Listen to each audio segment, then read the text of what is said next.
Thank you, Mr. Chairman, and thank you, Ranking Member Raskin, for your opening statements. And I look forward to discussing the work that the Department of Homeland Security does each and every day to defend our homeland. I also want to take a personal privilege and thank my husband for being here too. He's going to have to go catch a flight in a few hours, but I'm glad he could be here today. And then I want to remind you of why we're all here. Like, I've had people ask me over and over again, you know, Kristi, why did you say to President Trump that you would do this job?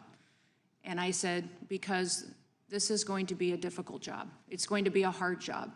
We're going to have to secure our border and make sure we're going after dangerous criminal illegals and remove them from our country. And every day, we're going to have to make tough decisions to uphold the law, but to make sure that the consequences for breaking the law are put in place as well.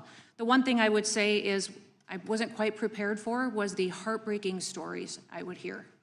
The families that have lost their children, their brothers and their sisters, to dangerous people that came into this country that never should have been here to begin with.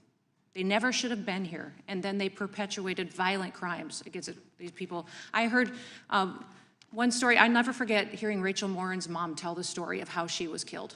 And to listen to a mom talk about how her daughter was slammed into her head exploded, and then he raped her and left her dead, when knowing that Rachel had 5 kids too, that now didn't have a mom anymore, and that individual should have never been in this country. So the reason that I do this job every single day is for that, is that somebody has to do the right thing and tell the stories of these families and make sure that we don't sit around here and make political pot shots on falsehoods and lies, like I just heard from the ranking member, that instead we do the right thing to defend these families and remember their children. Behind me are families with children. These are the children's names that we've lost.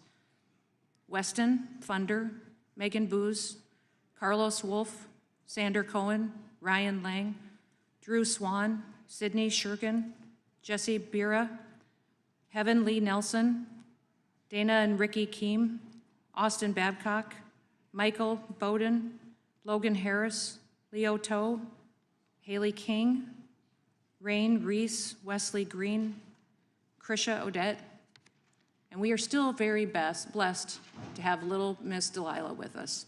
Delilah's right behind me, and she and I are good friends, and she was hit by a vehicle, by a truck that was driven by someone who's in this country illegally and had an illegal CDL. That accident should have never happened, because he never should have been in this country, and he certainly shouldn't have been behind the wheel of an 18-wheeler. But she's still with us, and she's doing good, and she's telling her story with her dad and her family, and continuing to make sure that we do the right thing here on Capitol Hill. Listen, the Department of Homeland Security was established after the attacks on 9/11. It was established to defend our homeland, and put all the agencies together that have that mission, and that's what we do each and every day. We make sure that we enforce the law and that we protect our homeland, and that the families that live here, the American citizens, are our #1 priority. For 10 straight months, Border Patrol has released 0 illegal aliens into this country.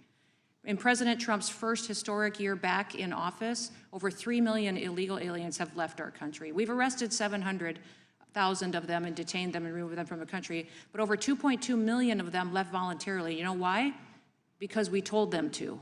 We marketed to them. We ran a media campaign. It was the most effective media campaign in the history of this country. $39 billion of taxpayer savings, because those people left and got off of our programs, and we didn't have to deport them at a cost of $18,000 apiece. They went on their own, and it saved the taxpayers $39 billion, because we told this country and the 8 countries they were coming from that we were enforcing our laws and you couldn't stay here illegally anymore. ICE has arrested over 1,500 known or suspected terrorists. 1,500 that Joe Biden let in over that open border during that invasion, that we found and we've removed. And we're going to continue to do that work, because we don't know how many more there are still here. Over 7,700 gang members.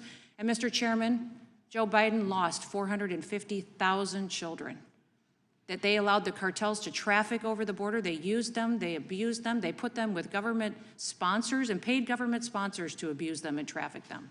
We have found 145,000 of them, but I'm not going to stop until we find them all, and we'll continue to do that. Fentanyl trafficking over the southern border is down 56% because of President Trump. We continue to stop drugs.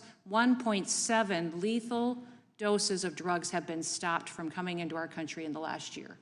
Phenomenal. phenomenal. It's amazing to me how once President Trump came into office, they quit talking about the drug epidemic. The media doesn't cover it anymore, do they?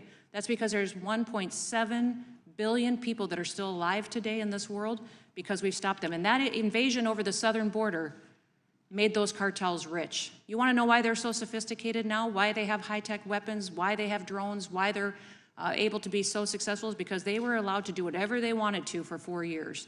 And Biden enriched them, and the Democrat Party enriched them so that they could perpetuate violence against the United States. Mr.